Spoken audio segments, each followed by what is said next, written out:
Second stand ka Richard.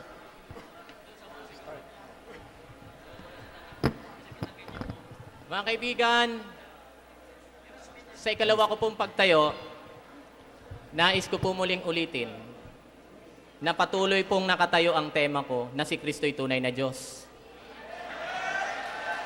Alam niyo po kung bakit? Ang tema namin ay tututulan niya na si Kristo ay hindi tunay na Diyos. Ang binanggit niya ng binanggit, yung Ama, tunay na Diyos. Ay wala po sa paksa. Pangalawa, nais ko pong ulitin, hindi namin tinututulan na ang Ama ay tunay na Diyos. Kaya nga yun, hindi nga po namin pinag-usapan yun eh. Ang aming pinirmahang paksa ay patutunayan ko si Kristo ay tunay na Diyos at sana ang trabaho niya lang tutulan ang pagiging tunay na Diyos ni Kristo. Ay ang ginawa ng aking maginoong kausap, pumunta sa ang Diyos, ang Ama. Tutol ba kami doon? Hindi. Pumunta sa bilang ng Diyos na iisa ang tunay na Diyos. Tutol ba kami na iisa ang tunay na Diyos? Hindi. Kaya, wala siyang nagiba sa aking pinatunayan. Oh, ang tawag po doon, alam po ito ni Kadyo Ventilasyon, argumentum non sequitur. Okay? Parang pinalalabas niya lagi. Pinipresume niya na, na hindi yon ang aming paniniwala. So lahat pinipresume niya, parang sinasabi niya, hindi namin pinaniniwalaan na ang Diyos ay Ama o ang Ama ay Diyos. Okay? Dapat, tutulan niya ang aking pinatutunayan na si Kristo ay tunay na Diyos. Ang totoo, ang ginawa niya, kinontra niya lang yung mga talata ko patungkol sa pagiging manlilikha ni Kristo. Pero hindi niya natutulan yung mga talatang ginamit ko patungkol sa sinabi na si Kristo ay manlilikha.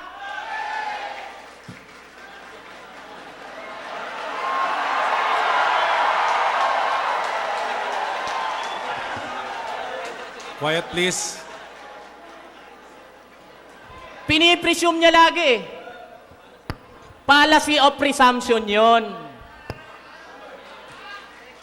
Okay? Policy. Kaya pumasok ang aking kausap, puro sa policy. Okay? Puro presumption. Kaya ito, mga kaibigan, uulitin ko. Ang aming paksa dito ay patungkol kay Kristo. Hindi patungkol sa Ama, hindi rin patungkol sa kung ilan ang bilang ng Diyos, kundi patungkol sa kung si Kristo nga ba'y tunay o hindi tunay na Diyos. Okay, tingnan niyo po. Ito pong Bibliyang ito ay Bibliyang paboritong-paborito na gamitin ng ating mga mangangaral na Iglesia ni Kristo. George Lamsa. Titingnan natin kung si Lamsa ay tutol na si Kristo ay Diyos. Total, paborito niyong gamitin ito. Kini-question yung mga binanggit ko kaninang paraphrase Bible. Pag kami ang gumamit, may tutol kayo. Pag kayo ang gumamit, wala kayong tutol.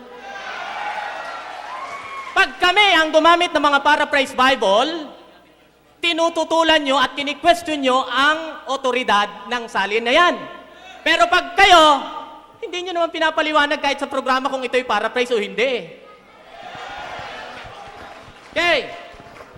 Tingnan natin ang sinasabi ni Lamsa patungkol sa ating Panginoong Diyos o ang ating Panginoong Kristo kung siya ay tunay nga bang Diyos o peke. Okay? Titingnan natin dito po sa Juan 1:1. Tingnan niyo po. The Word was in the beginning, and that very Word was with God. And God was that Word. Tingnan niyo po, pati pala tong paborito niyong salin, kumakampi patungkol sa temang ito sa amin. Ngayon, Ang sabi ni Kadyo Ventilasyon kanina, may tinatago ako. Yung tungkol sa Hebreo 1:8 na meron yung isa pang salin. Actually, Kadyo hindi lang dalawa ang posibleng salin nun, kundi 3 Alam kong alam mo yan. Ha? Alam kong alam mo yan. Dala ko yung Greek Grammar Beyond Basic na ginagamit nyo rin sa inyong programa.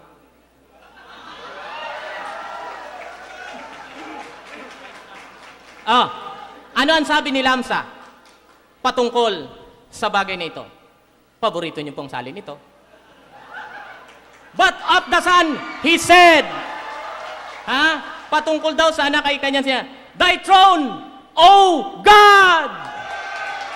Biro nyo, pati paborito nyo yung salin, hindi God is thy throne ang ginamit, kundi, Thy throne, O God! Kadyo, alam nyo na sa Greek, ito'y vocative.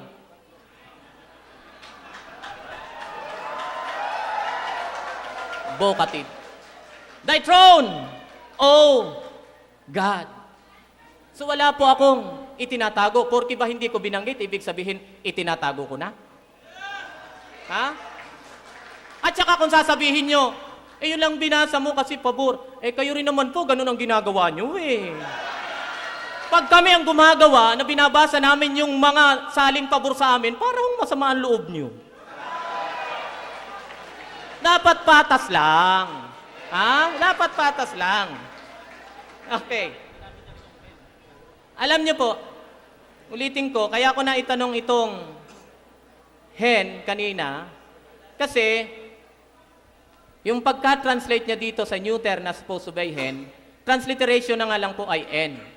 Alam niyo po ba sa Greek, pag itong n, sa halip na ito'y 1, kung talagang yung n, eto naman sana, wala po kasi kaming kasing high-tech ng kanyang presentation Pero mas maganda sana kung nakikita ito Okay? Ito po ang pagkasabi kasi ginamit niya One Lord, Skorios, one faith, Mea Pestes, in baptisma. Alam niyo kung ita-translate ito talaga sa word for word na pagkasalin dahil mukhang ayaw niya po ng paraphrase. Magiging ganito po ito. One Lord, one faith, in baptism, hindi one. Ito po, kanya po ito.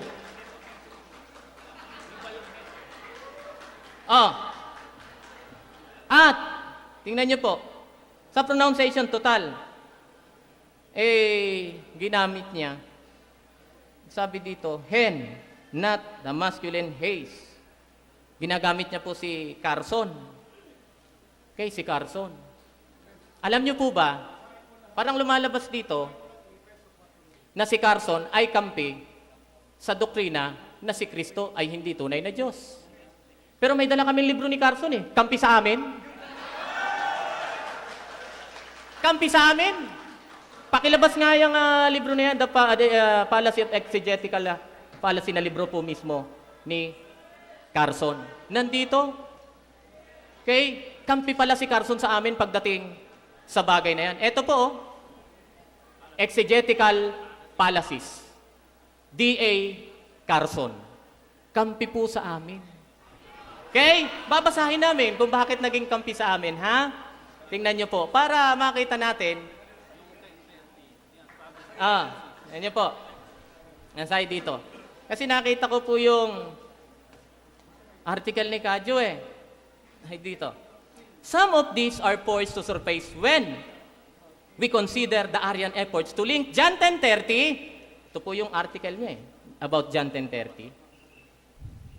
I and the Father are one, NIV, and John 17:20-23. Alam nyo, yun po ang ginawa talaga ni Kadyo Pinaglink ang John 10:30 sa John 17:21 and 23. And sabi ni Carson, exegetical fallacy yun.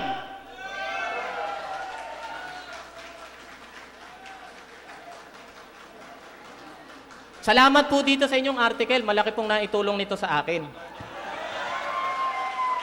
And regarding dun sa kini-question yung mga translation, alam ko pong alam nyo na pagdating sa translation, ng Bible ay merong tinatawag na word for word translation at merong tinatawag na dynamic or thought for thought translation. Kaya, pag gumamit ka ng paraphrase Bible, hindi ibig sabihin, hindi na totoo. Dahil ang paraphrase version ay kinukuha hindi yung word for word na nakita sa mga Greek manuscript o Hebrew manuscript, kundi yung essence, yung mensahe ng talata.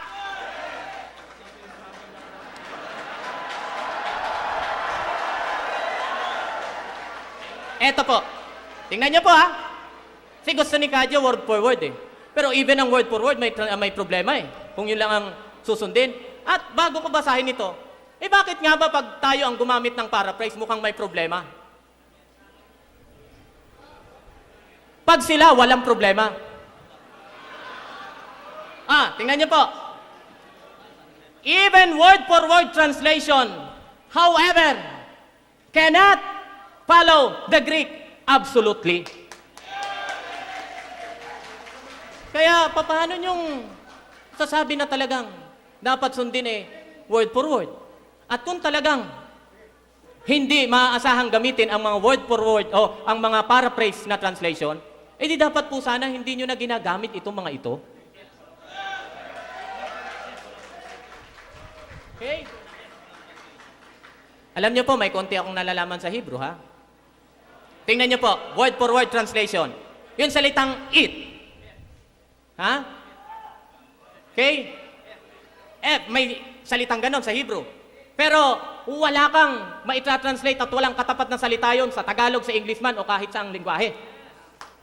Ay, paano masabi dapat word for word ang salin? Alam ko pong, alam nyo yan, na may mga ganyang problema. Okay? So, ulitin ko po. Walang natutulan si Kadyo sa aking itinindig kanina. Ang gusto ko sana, tutulan niya yung sinabi ng Ama patungkol kay Kristo na siya ang lumikha ng langit at lupa. Hindi yung babanggitin mo na ang Ama manlilikha. Paano yung talatang yun? Resolve mo yun. Ama mismo ang nagsabi, kung ako lang, huwag mong paniwalaan. Uulitin ko. Pahiram nga uli niyang Biblia na yan. Hindi po. Yung salita ng buhay. Okay? Yung salita ng buhay, Brother Wency. Yan. Hebreo 1:8. Ulitin ko Ano ba ang pagkasabi dito? Hebreo 1:8. Okay. Subalit, tungkol sa anak ay ito ang sinabi ng Diyos. Uulitin ko, hindi sinabi ni Richard Ito ang sinabi ng Diyos.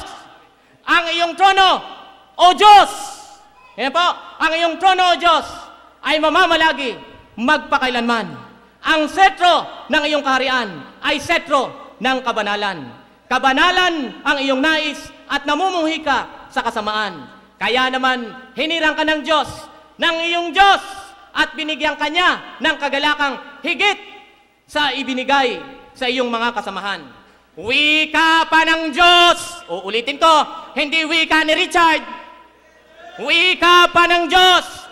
Panginoon, ikaw ang naglagay ng saligan ng lupa sa pasimula at ang mga kamay mo ang lumalang ng kalangitan. Ito ang tutulan mo. Yung sinabi ng Ama. Quiet, please. Kasi ulitin ko po, hindi po akong may sabi nito. At uulitin ko, madalas gamitin ito sa kanilang programa. Kapol.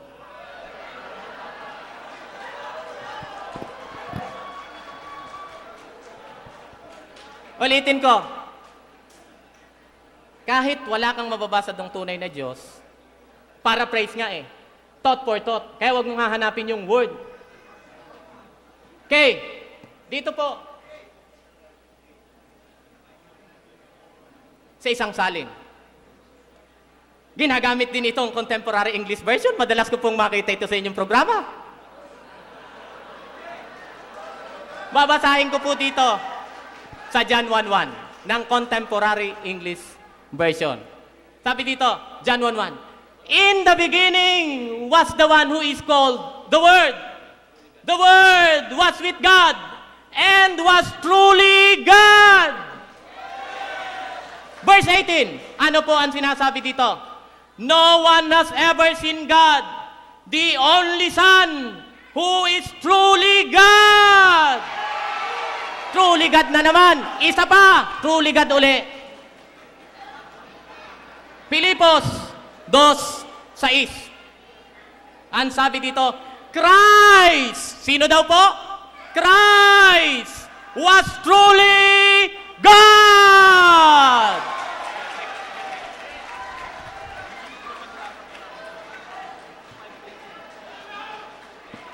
Kadyo, at wag niyo po akong kikwestiyonin masyado sa grammar dahil kahit itong Greek grammar beyond the basics na madalas niyo rin pong gamitin at ginagamit niyo sa inyong programa, aminado na hindi lahat masusolve ng grammatical formation. Okay? Ano ang sabi dito? The issue cannot be decided on grammar alone. Ano The issue cannot be decided on grammar alone. But suffice it to say here that there are no grammatical reasons for denying that the alethenos theos, yung tunay na Diyos, is descriptive of Jesus Christ. Alam niyo kung ano pong issue ang niresolve dito ni Daniel Wallace? Yung issue ng 1 John 5:20? Kung sino ang tunay na Diyos doon na binabanggit. At dito, naniniwala itong si Wallace na si Kristo ang binabanggit doon na tunay na Diyos. Kaya mamaya, kung tututulan mo ang aking sinabi, si Wallace po ang iyong kalaban, hindi ako. Kaya nga, meron pa ba akong oras? Okay, babasahin ko yung isang Biblia, ang Amplified Bible po. Babasahin ko po ito. Ulitin ko Ito, thought for thought ito, paraphrase ito. Paraphrase ito. Kaya mamaya pag nagtanong siya sa akin kung nasa paraphrase nga Okay. Ito po ang sinasabi sa 1 John 5:20. Ang sabi, and by the way, ito'y Hebrew at Greek scholar din ang author nito. Babae pa nga kaya lang doktor din. Ang sabi dito, ganito. 1 John 5:20. And we have known positively, the Son of God has come to this world and has given us understanding and insight to perceive and come to know better and more clearly Him who is true. And we are in Him who is true, in His Son, Jesus Christ. This man is the true God and life eternal.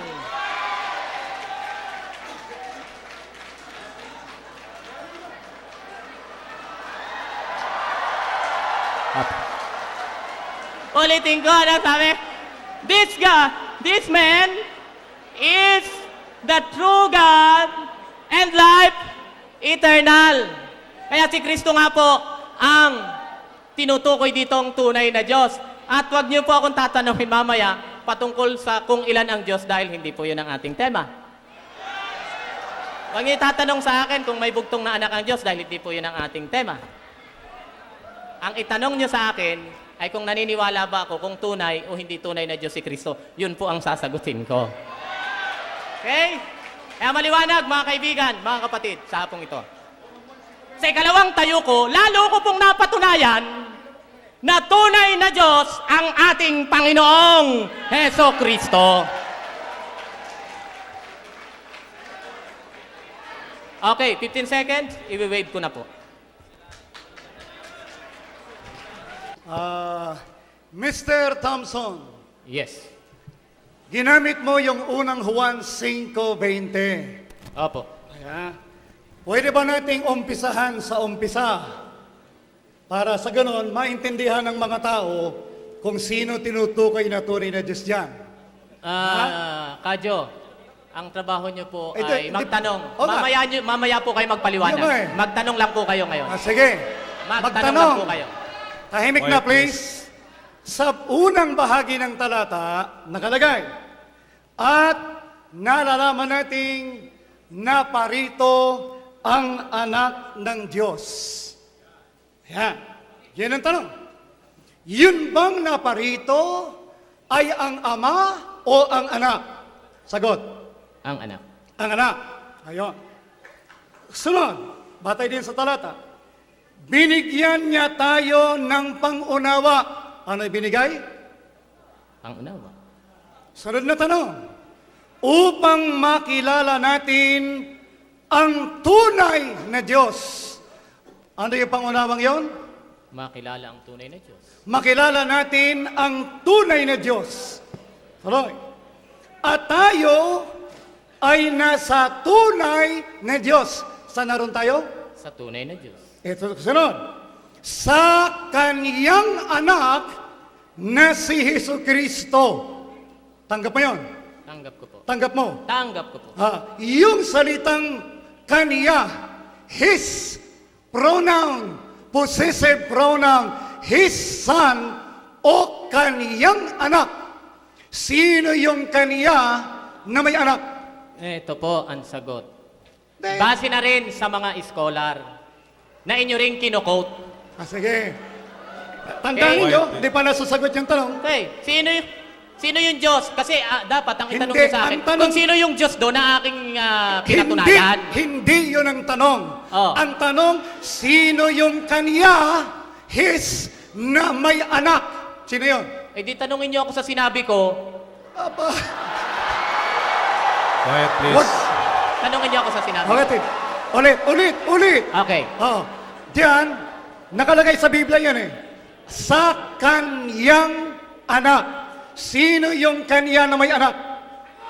Ang ama. Ha? Ang ama. Opo. Ayun. Yung ama may anak. Meron po. Sino ang anak ng ama? Si Jesus. Yun. Quiet, please. Yun. Si Jesus ba tunay na Diyos? Abay, upo, nabasa ko nga kanina, truly God eh. Yun bang tunay na Diyos sa unang 1:5:20? May anak. Wala pa akong sinabing may anak ang tunay na Diyos. Oh, Okay? Wala pa akong sinabi. Quiet, Wala pa please. akong sinabi. Stop the clock. Ventilasyon. Stop Kadyo, the clock. Kadyo, sandali po ha. Excuse Mga lang po. giliw na tagapakinig. Ako Excuse me. nagtatanong, tamahimik ka. Wala po. Kadyo, excuse me. Stop the clock po tayo. Konting katahimikan lang po para marinig natin yung sagot. Timer, continue. Sige po. Ayun. Ulit ang tanong. Yung kaniya, his, may anak. Sino yung anak? Si Jesus. Yun bang tunay na Diyos sa unang 1:5:20? Yun ba ang naparito o yung anak niya? Ang anak. Kaya naparito ang anak para ipakilala sa iyo kung sino ang tunay ni Diyos, hindi ba? Opo. Ayun, nang magpakilala si Kristo kung sino ang tunay na Diyos. Sino ang ipinakilala niya batay sa Juan 17:3? Siya Wala ba pa- o ang ama? Wala po doon ang aking binanggit. Ang binanggit ko po ay nasa Juan Ayaw. 5:20. Sige. Dito kayo magtanong sa sinabi ko. Ayan. Sige. Dito po kayo magtanong. Italin natin. Ah. Kung ang tunay na Diyos ay si Kristo, tinatanggap mo ba ang tunay na Diyos sa si Kristo may anak? Wala po kaming ganong doktrina. Huwag niyo pong itanong sa akin yan. Oh. Kung ganyan po ang doktrina namin, doon niyo itanong. Kaya sunod na tanong. Ang sabi diyan, naparito yung anak ng Diyos para makilala mo kung sino ang tunay na Diyos. Eto nga po, Mr. Diba? Ventilasyon, Hindi lilinawin pa ako ko na tapos ha. magtanong. Hindi pa ako Naniniwala tapos kasi magtanong. kami na si Kristo ay tunay na Diyos. Hindi pa ako tapos Yan. magtanong. Oh. Nang si Kristo magpakilala, Apo.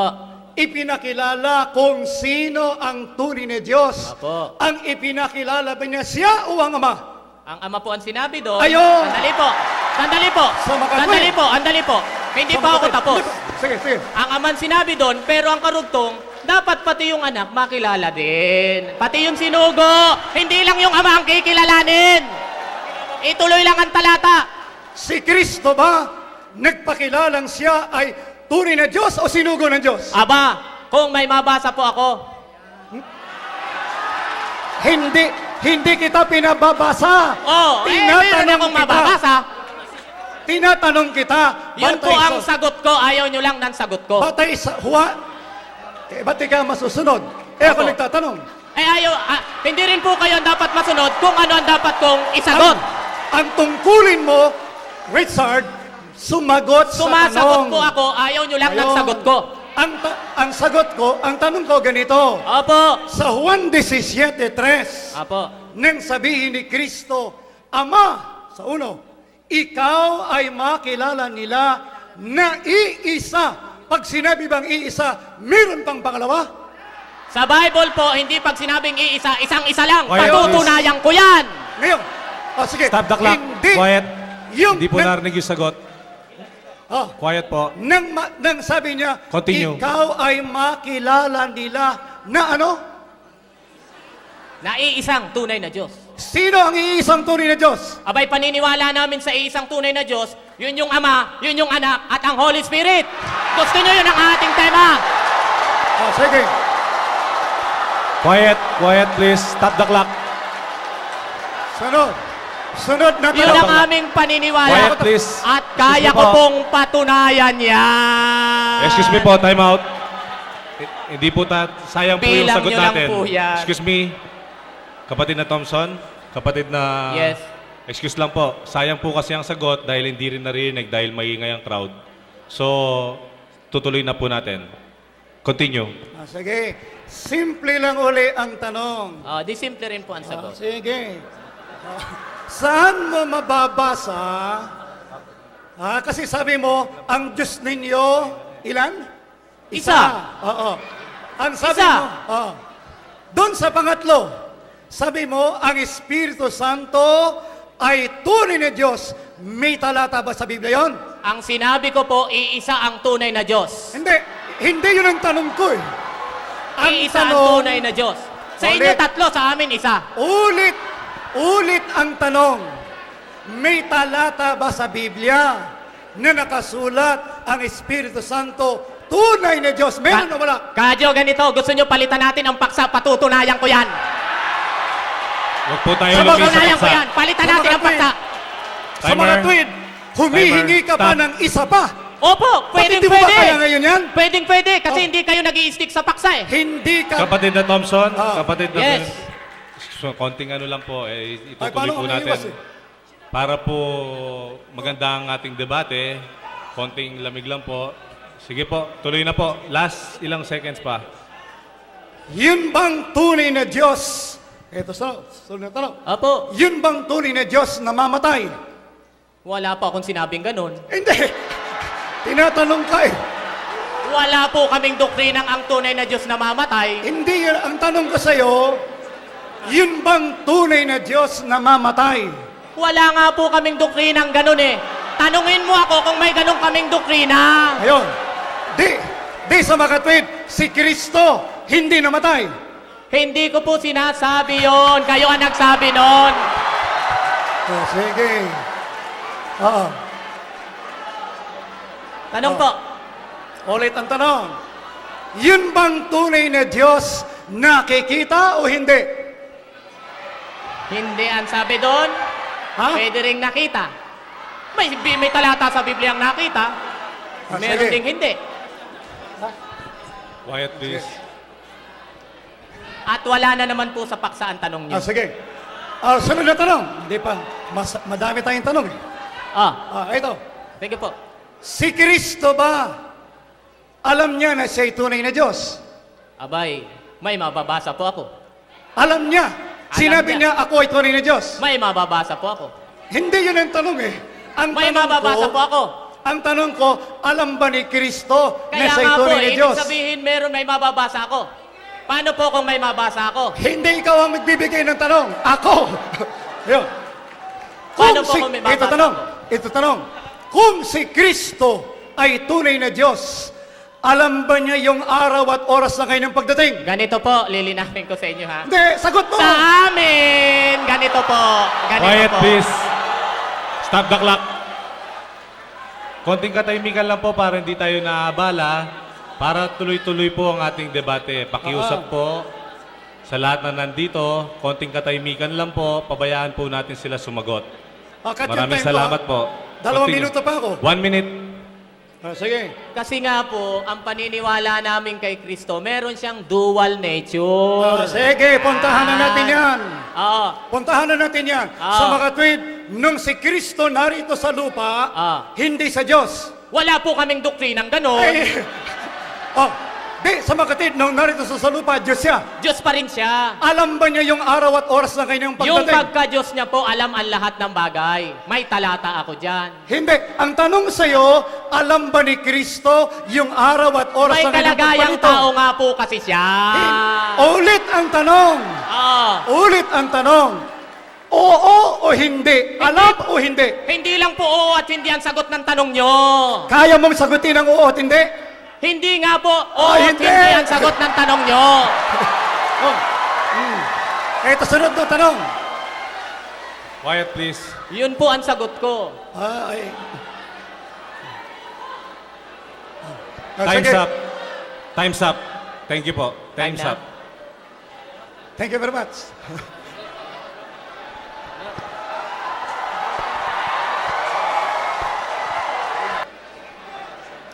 Kadyo, kayo na po ang magsasalita ulit. Brother Jose, start na po. Timer for 20 minutes.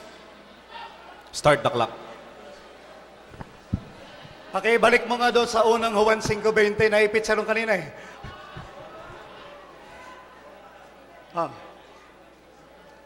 Pakibalik mo lang doon sa unang Juan 5:20. Mga kaibigan, ang sabi ni Ginoong Thompson, si Kristo raw ang tinutukoy ng salitang, ito ang tunay na Diyos.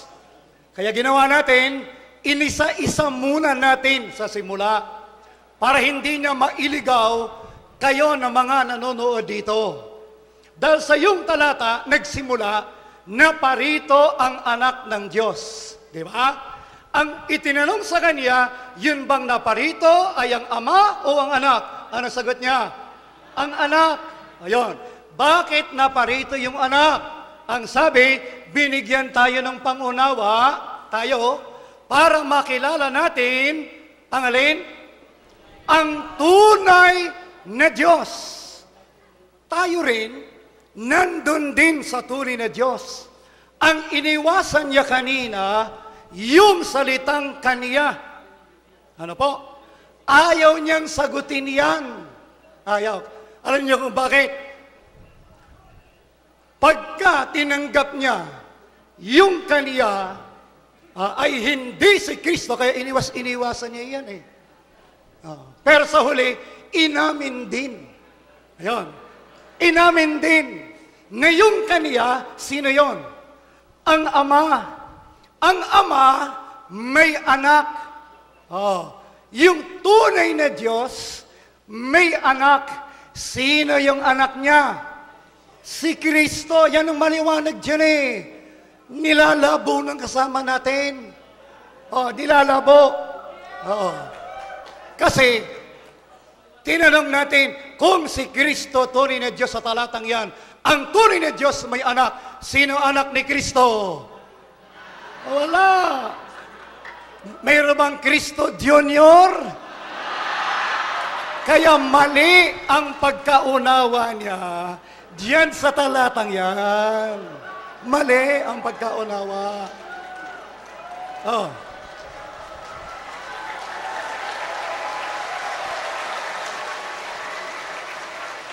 Baka sabihin nyo, wala siyang kakampi.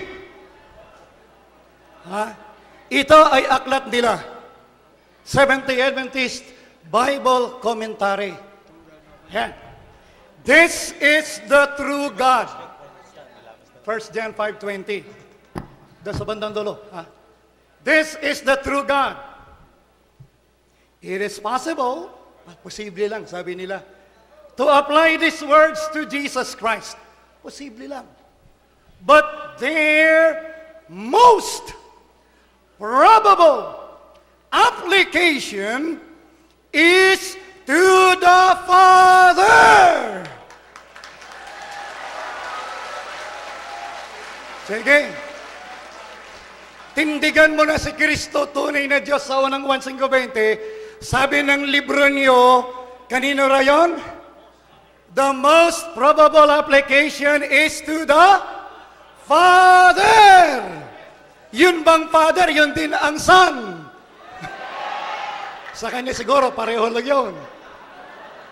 Pero wala yun eh. Wala nun. Di ba kapatid na Michael? Ayun.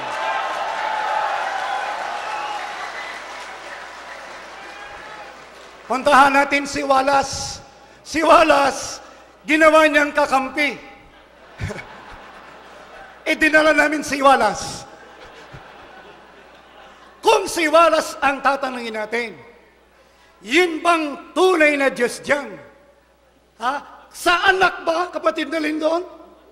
Oh, ito sabi ni Wallace. Ito, hindi na binasa kanina. Ayan. Many scholars see Otios rather than Christos is the antecedent, even though Christos is closer. Yun ikang tunay na Diyos dyan, yung God, true God. Sabi ni Wallace, tumutukoy kanino? Sa Ama. Kahit na dyan, sa talatang yan, sa kanyang anak na si Kristo. Malapit kasi yung pangalan Kristo sa ito ang tunay na Diyos. Kaya akala niya, yung Kristo, yun ang antecedent. Yun ang tinitingnan niya kanina pa. Sabi ni Wallace, many scholars, hindi yung Kristos, kundi ang Diyos, Ama. Ay tinago yan. Di puntahan na natin yung sinasabi ni Juan. Sino ba sumulat ng unang Juan? Di ba si Apostol Juan? Yun bang sinabi niya na naparito ang anak ng Diyos para bigyan tayo ng pagkaunawa, para makilala natin kung sino ang tunay na Diyos? Ginawa ba ni Kristo yan? Natupad ba ni Kristo yung mission niya? Ipakilala sa atin kung sinong tunay na Diyos? Siyempre, isusulat ba ni Juan yan kung hindi ginawa ni Kristo? Ayan. Kaya ito, iniwas-iwasan na naman niya kanina. Di ba, kapatid na Amor? Ang sabi niya, nung sinabi ni Kristong ikaw ay makilala nila na iisa, hindi raw talaga iisa yon. Kaya nagtanong tayo, pag sinabi bang iisa, mayroon bang iba? Wala. Sino yung iisa? Basa tayo. Sabi ni Kristo, ito ang buhay na walang hanggan, na ikaw, ano sabi? Ay makilala nila natin na iisang Diyos na tunay. Ilan? Ang sabi niya, ikaw. Sabi ba niya, pati ako. Tayong tatlo ng Espiritu Santo.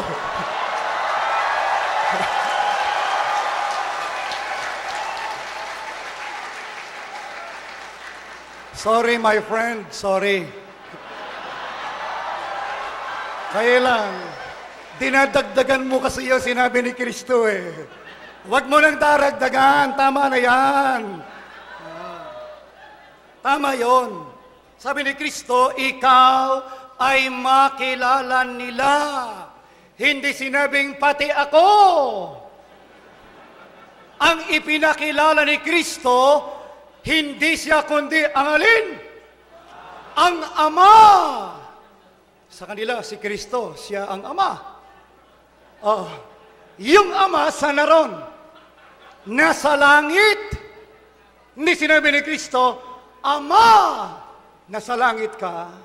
May Ama rin nasa lupa. Ako yon. Hindi ganon. Ang pagpapakilala ni Kristo maliwanag. Ang sabi niya, luwalhatiin mo ang iyong anak. Kaya sabi niya, ba't hindi niyo tutulang si Kristo, tunay na Diyos? Kaya nga sinasabi namin sa iyo, hindi siya ang tunay na Diyos. Siya mismo may sabi, ang kilalanin mo, kaso ayaw mo eh. Ang dapat mong kilalanin, sabi niya, yung Ama ko, nasa langit yon. Yon, iisa. May maysa sa Ilocano, metong yamo sa Kapampangan. Oh. Iisa lang yon. Kanina, ang ginamit ng testigo para patunayang si Kristo Diyos, yung kaibigan niyang si Tomas na absent. Nang si Kristo dumating at magpakita. Ngayon, si Tomas ay apostol, akala niya ay kayang-kaya na niyang paniwalain kayo sa sinabi ni Tomas. Ano ho? Pero alam ba ninyo, kaya may diferensya yung sinabi ni Tomas na yon. Una, ginamit niya para patunayan, si Kristo ay tunay na Diyos. May sinabi ba si Tomas, Panginoon ko at tunay na Diyos ko? Meron ba sinabing ganon? Wala. Kaya hindi pwedeng magamit eh. O granting na sinabi ni Tomas, Diyos ko. Tatanggapin na ba natin yun? Sabi ng mga apostol, nang makita nila si Kristo na lumalakad sa ibabaw ng dagat, sa Mateo 14:26, ang sabi nila, multo! Si Kristo raw ano? Sinabi ng mga alagad dyan, naniniwala kayo siya ron? Baka multuhin din sa dyan.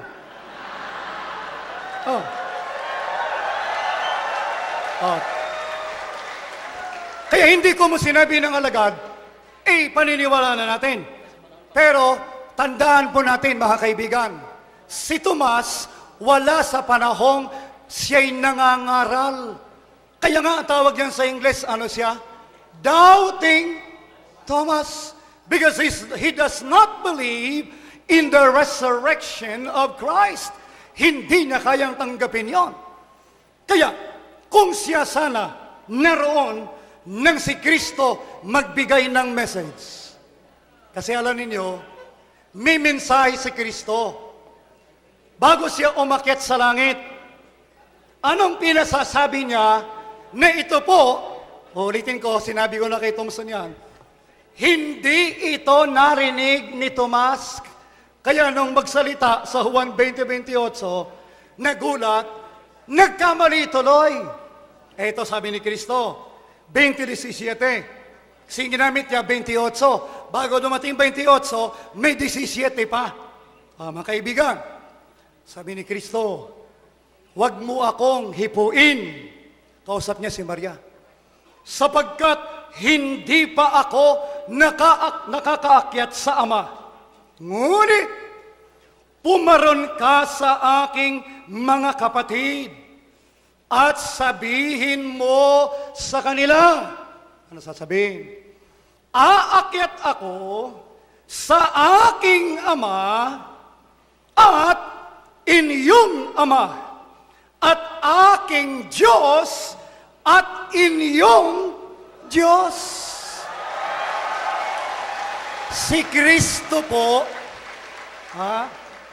si Kristo po, aakyat sa kaniyang Diyos. Hindi siya yung Diyos na aakyat. Hindi na sinabing, aakyat na ang inyong Diyos. Wala sinabing ganon. Wala nun.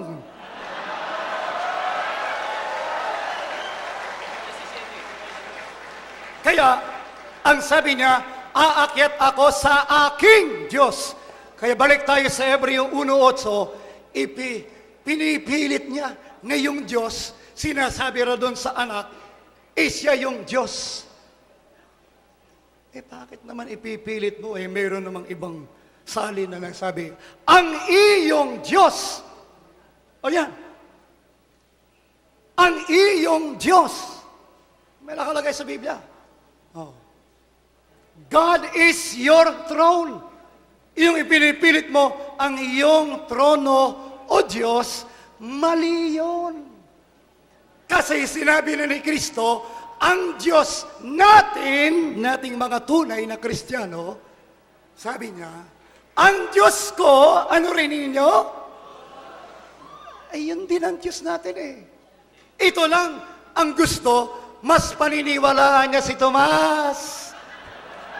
Kumbaga sa testigo, ang testigo niya, absent nang dumating si Kristo. Pero, kung tatanggapin lang nila yung sinabi ni Kristo, wala silang magiging problema eh. Kasi, ang ipinasasabi ni Kristo, pinasasabi sa atin, sabihin mo ika sa aking mga kapatid. Ano? Yung Diyos nila, yun ang Diyos ko. Ilan ang Diyos ni Kristo? Isa. Yung Diyos niya, ano rin natin yun? Diyos rin natin. Kaya mababasa mo sa Biblia, napakarami. Isang Diyos at Ama ni Kristo. Tanong, nang magkamali ba si Tomas at yung ibang mga apostol? Hindi ba sila itinuwid ni Kristo? Sa Lucas 24, alam na natin yan eh. Nang sabi ni Kristo, nung sila'y kinilabutan, ang akala nila, si Kristo naging isang espiritu. Doon sa dating, sa bagong salin. Multo. Hindi ba? Pangalawa na palang beses yan. Pero, sinabi din ni Kristo, kung ano ang talagang kalagayan ng tunay na Diyos. Sabi niya, sa 39, tingnan ninyong aking mga kamay at ang aking mga paa. Ako rin at hipuin niyo ko at tingnan. Sabagat ang isang espiritu ay walang laman at mga buto na gaya ng inyong nakikita na nasa akin. Ipinakita ni Kristo siya, hindi siya espiritu. Ang Diyos, ano ba sa 1:4-24? Ang Diyos ay espiritu. Yung tunay na Diyos, espiritu. Si Kristo, may laman, may buto, kaya hindi si Kristo ang ano? Ang tunay na Diyos. Ganun na kasimple yan eh. Ayan. Itinanong natin, yun bang tunay na Diyos na mamatay?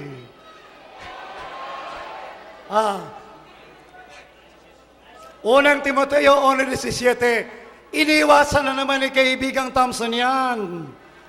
Ayon. Yun bang tunay na Diyos nakikita?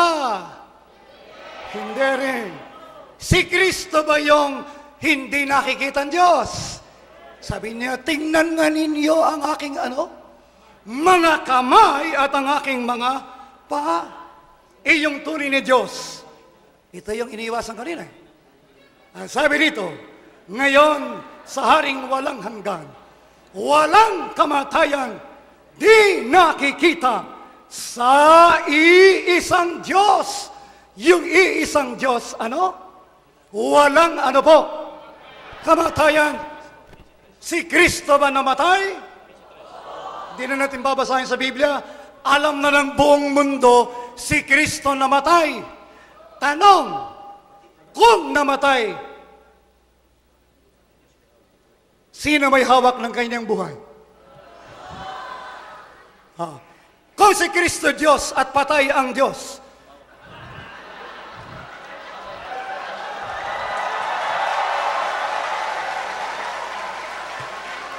kasi ganito yan. Kung tatlo ang sinasabi ng Diyos, nang si Kristo'y mamatay, yung dalawa buhay, yung isa patay, incomplete yan. Sabi sa Biblia, ang Diyos isang ganap na Diyos. Kaya malaking problema na yan eh. Ang laki-laki ng problema nila. Paano nila patutunayan na si Kristo ay tunay na Diyos, si Kristo namatay? May tinanong pa tayo kanina. Alam ba ni Kristo, nung siya'y narito sa lupa, tunay na Diyos siya? Ba't na natin tinanong? Kasi may sinabi siya sa Mateo 24:36, yung araw at oras ng paghuhukom, hindi niya alam. Basahin ko na lang para sa mga kaibigan natin. Ngunit, tungkol sa araw at oras na iyon, walang makakaalam. Kahit ang mga anghel sa langit, kahit ang anak, kundi ang Ama lamang. Ano po sabi ni Kristo? Yung araw at oras ng kaniyang pagparito, hindi po niya alam. Mateo 24:36. Yan po. Basahin ninyo sa Biblia ninyo. Ayun. Ito po nakasulat. Yung araw at oras, hindi alam ni Kristo. Kung si Kristo tunay na Diyos, di dapat alam niya. Ano sabi niya kanina? Dalawa ikakatangian yan eh. Diyos yan na tao. Sa mga kapatid, yung tao hindi alam, yung Diyos alam. Saan kaya nandun sa Biblia yun?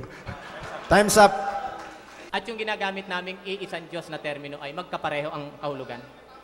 Kaya nga hindi magkapareho dahil sa iba yung doktrina mo kaysa sa sinasabi sa Biblia iisa lang ang tunay na Diyos ang Ama. So, ito po ang sunod na tanong. Alam niyo po bang policy of equivocation ang tawag doon? Kung ano man ang gusto mong itawag, bahala ka ron. So, inaamin niyo pong policy yun. Ito sagot. Kung ano man ang gusto mong isagot na fallacy of equivocation, nasa sayo yan. Ang pinag-uusapan natin dito, si Kristo ba ay tunay na Diyos ayon sa Biblia? Pinatunayan kong hindi. Marami na yung talatang ginamit ko na yun ang katunayan na si Kristo hindi tunay na Diyos. So, sa madaling salita po, ulitin ko lang bago ako lumipat na ibang tanong. Hindi po magkapareho yung ating Hindi pakahulugan nga sa eh. isang Diyos. Kaya nga tayo may debate. Okay. Next question. Paano na tayo dyan? Kung hindi Okay, next Matahimik question. lang po kasi hindi niyo marinig yung kanyang tanong eh. Sabi niyo po kanina ay pinatunayan yung si Kristo ay hindi Diyos base sa Juan 17:3. Ginamit niyo po yung talata. Tama po ba? Talagang tamang-tama ang pagbabanggit ni Kristo ron na ang Ama ang dapat makilala mo at ko na iisang Diyos na tunay. Okay. Ito po ang tanong. Sige. Ito po ang tanong. Doon po ba sa Juan 17:3, sinabi po ba doon ni Kristo na hindi siya tunay na Diyos? Yung pagsasabi niya na iisa ang tunay na Diyos na yun ang Ama, yun ang ebidensya na hindi siya tunay na Diyos. So, para sa inyo, yun ang ebidensya. Ano pa ba Saan gusto? sinabi ni Kristo na yun ang ebidensya na hindi siya tunay na Diyos? Sa talatang yan. Ganito. Sige. Nang sinabi ni Kristo, Ama, di ba tumingala sa langit? Wala sa lupa. Kadyo, ang tanong Tumingala ko po, sa langit, at ang sabi niya sa Ama, ikaw ay makilala nila na iisa. Alin ang iisa? Ang tunay na Diyos. Okay. Yung pagsasabi niyang yun ang patotoo ebidensya Okay, sige na po, hindi siya tunay na Diyos. Okay. Kadyo, Ah. meron po ba kayong nabasa sa aming doktrina na tatlo ang tunay na Diyos? Quiet, please. Gusto mo bang magbilang ako uli? Ang tanong ko po, ulitin ko, Sir Moderator, ang tanong ko po ay kung may nabasa siya sa aming doktrina na pinatutunayan namin na tatlo ang tunay na Diyos. Ang nabasa ko ganito. Ang nabasa ko ganito. God the Kadyo, Father. sandali lang po. May maingay po doon. Baka gustong palitan kayo ng maingay doon.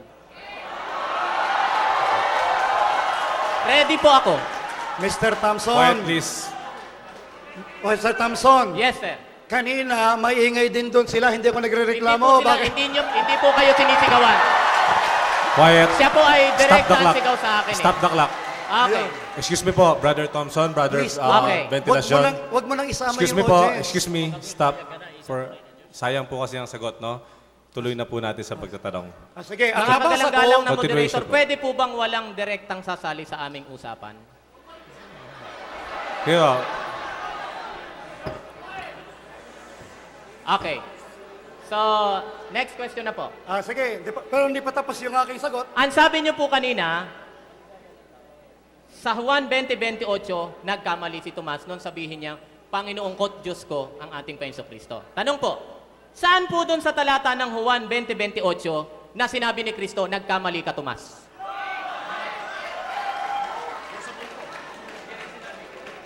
Nung sabihin nila si Kristo multo, wala rin sinabi si Kristo doon.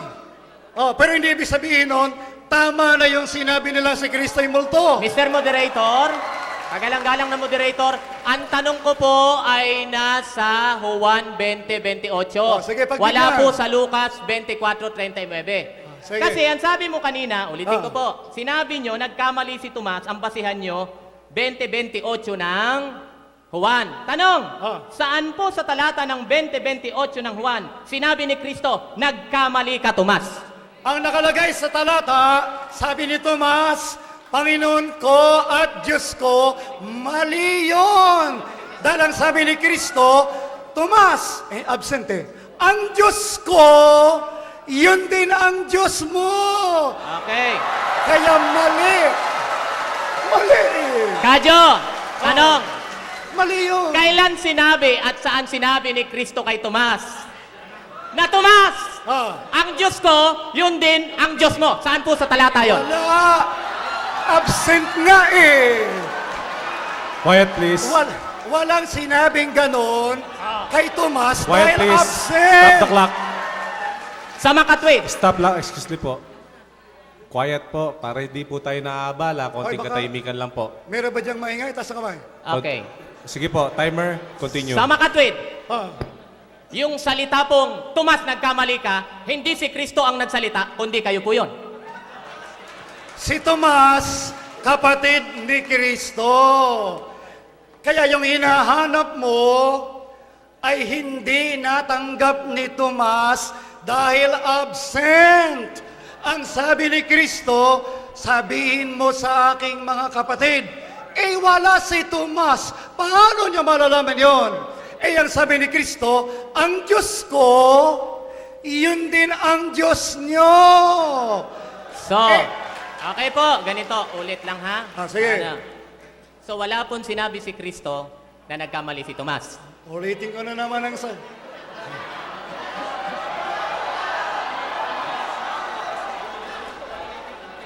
Ganito yan eh. Bakit mo pinipilit si Tomas? Okay.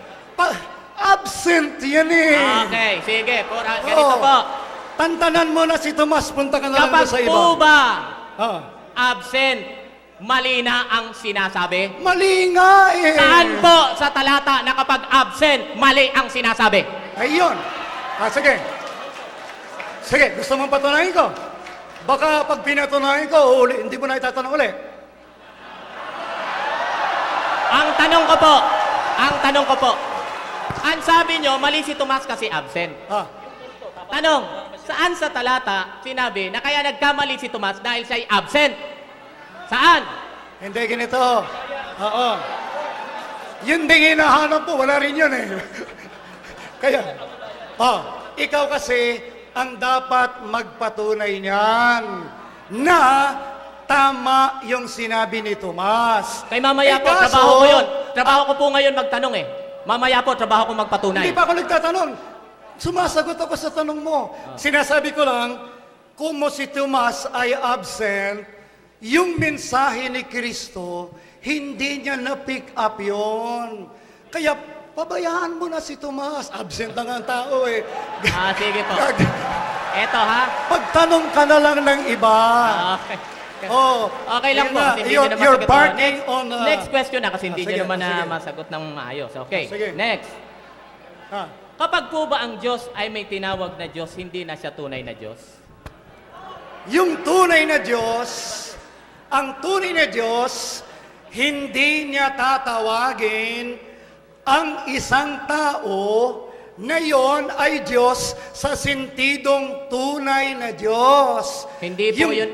Yung salitang Diyos, maraming gamit yan sa Biblia. Okay po, ulitin Di ko ba po. alam mo ang yan? tanong ko. Opo, ulitin Alam mo ko. yan eh. Ang tanong ko po pertaining sa tunay. Oo. Wala doon sa mga peke. Ah.